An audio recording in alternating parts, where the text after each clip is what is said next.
दोस्तों नमस्कार। पश्चिम बंगाल विधानसभा चुनाव का दूसरे चरण का मतदान 29 अप्रैल को होगा, लेकिन राजनीतिक बयानबाजियां अंतिम दौर में है और अंतिम चरण में इन राजनीतिक बयानबाजियों में, चुनाव प्रचारों में एक दूसरे पर राजनेता जमकर तीर छोड़ते हुए नजर आ रहे हैं।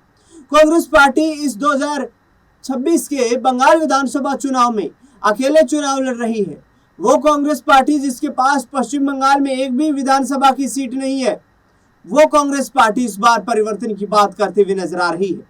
मोर्चा संभाला हुआ है कांग्रेस पार्टी के लिए नेता प्रतिपक्ष लोकसभा राहुल गांधी ने सीधे तौर पर निशाना साधा ममता बनर्जी की सरकार पर और इसके साथ साथ प्रधानमंत्री नरेंद्र मोदी पर।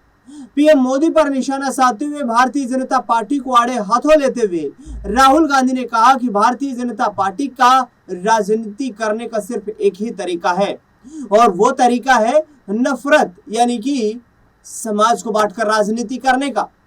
दूसरी ओर ममता बनर्जी पर निशाना साधते हुए राहुल गांधी ने कहा कि ममता बनर्जी की सरकार में बड़े बड़े घोटाले हुए हैं। यहां तक कि उन्होंने ममता बनर्जी की सरकार को भ्रष्ट सरकार तक बता दिया। राहुल गांधी का बयान सुनिए, जनसभा को संबोधित करते हुए कैसे पश्चिम बंगाल में सरकार पर निशाना साध रहे हैं। एक तरफ नरेंद्र मोदी वो संविधान पर आक्रमण कर रहा है, एसआईआर करवा रहा है, नफरत फैला रहा है, और दूसरी तरफ टीएमसी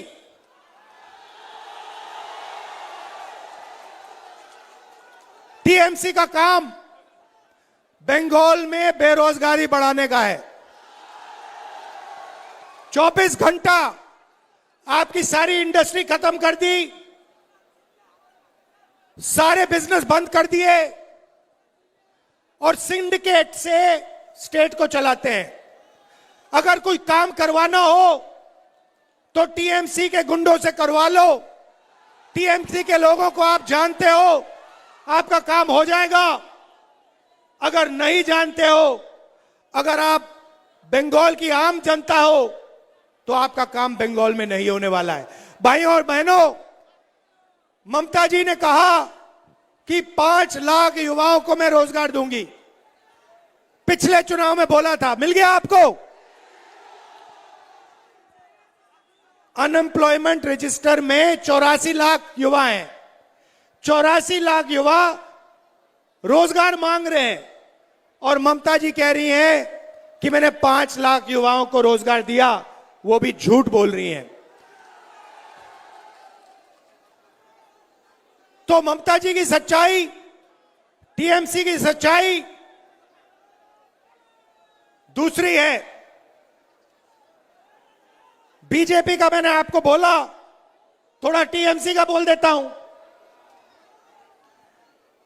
मोदी भ्रष्ट है नहीं है? अच्छा बताइए, ममता जी भ्रष्ट है नहीं है? शारदा चिट फंड सुना नाम? 17 लाख इन्वेस्टर्स को लूटा, 1900 करोड़ रुपए आज तक नहीं मिले उनको। Rose Valley chit fund 31 lakh investors को लूटा, 6600 करोड़ रुपए आज तक नहीं दिया। इलीगल माइनिंग, ट्रांसपोर्ट, कोयला, सारे के सारे में आपके यहां चोरी होती है। और अगर किसी को फायदा मिलता है तो टीएमसी पार्टी को, उनके कार्यकर्ताओं को, उनके नेताओं को। और नेशनल लेवल पे बीजेपी हिंसा फैलाती है और यहां पे तृणमूल पार्टी कांग्रेस के कार्यकर्ताओं को, कांग्रेस के नेताओं को मारने का, पीटने का काम करती है। हमारे नेता का मर्डर हुआ तपन कुंडू जी का पुरुलिया में। और अगर हिंसा की बात करनी है तो महिलाओं के खिलाफ RG Kar rape and murder case हुआ, भयंकर रेप एंड मर्डर केस हुआ। तो आप बीच में फंसे हुए हो। एक तरफ बीजेपी नफरत भरी, दूसरी तरफ टीएमसी जो आपके लिए काम नहीं करती है, बेरोजगारी फैलाती है और सिर्फ अपने संगठन के लिए काम करती है। भाई और बहनों, एक बात मत भूलिए, टीएमसी बीजेपी का मुकाबला नहीं कर सकती है, यह मत भूलिए। अगर कोई भी पार्टी बीजेपी के खिलाफ खड़ी हो सकती है और बीजेपी को हरा सकती है तो उस पार्टी का नाम कांग्रेस पार्टी है। यह सारा का सारा जो आपके खिलाफ हो रहा है, एसआईआर हो रहा है, वोट चोरी हो रही है, इसको तृणमूल नहीं रोक सकती है। आप पर जो अत्याचार बीजेपी कर रही है, बंगाल में, देश में वोट काट रही है, हिंसा फैला रही है, तृणमूल इसको नहीं रोक सकती है, कांग्रेस पार्टी इसको रोक सकती है। और यह बात बीजेपी जानती है।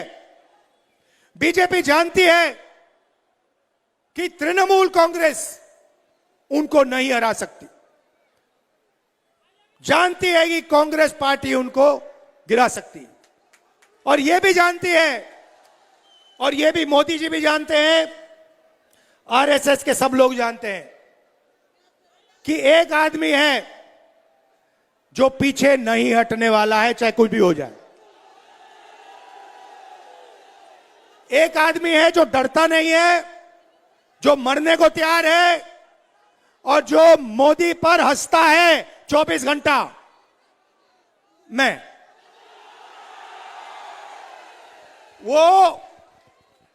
आपको बता रहा हूं, कल का वीडियो देखिए, वो मेरी आंख में आंख नहीं मिला सकता है, वो डरता है क्योंकि वो जानता है कि किसी ना किसी दिन कांग्रेस पार्टी के बब्बर शेर, हमारे कार्यकर्ता बीजेपी को हराएंगे और फिर कार्रवाई नरेंद्र मोदी, अमित शाह के खिलाफ होगी।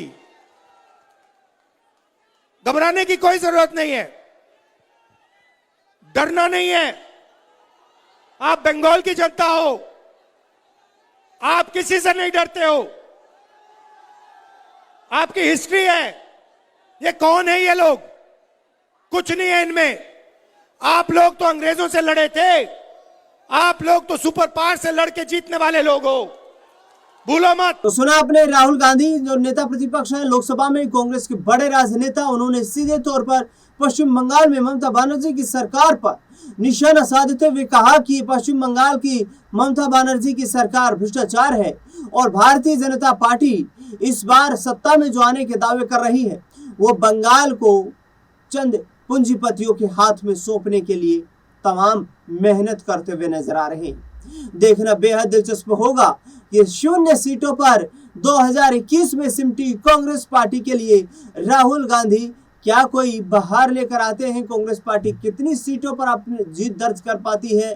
राजनीतिक जानकारों का यह भी मानना है कि यदि राहुल गांधी को लंबी पारी खेलनी थी, यानी कि 2029 के चुनाव को मद्देनजर रखना था, तो उन्हें टीएमसी के साथ गठबंधन करके ही चुनाव लड़ना था, चाहे फिर सीट शेयरिंग फॉर्मूले के तहत सीटें कितनी भी मिले, क्योंकि कांग्रेस पार्टी के पास पश्चिम बंगाल में खोने के लिए कुछ भी नहीं।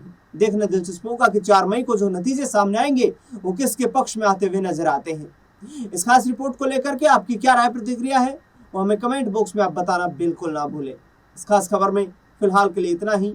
देश दुनिया से जुड़ी तमाम बड़ी खबरों के लिए बने रहे हमारे साथ लगातार। धन्यवाद।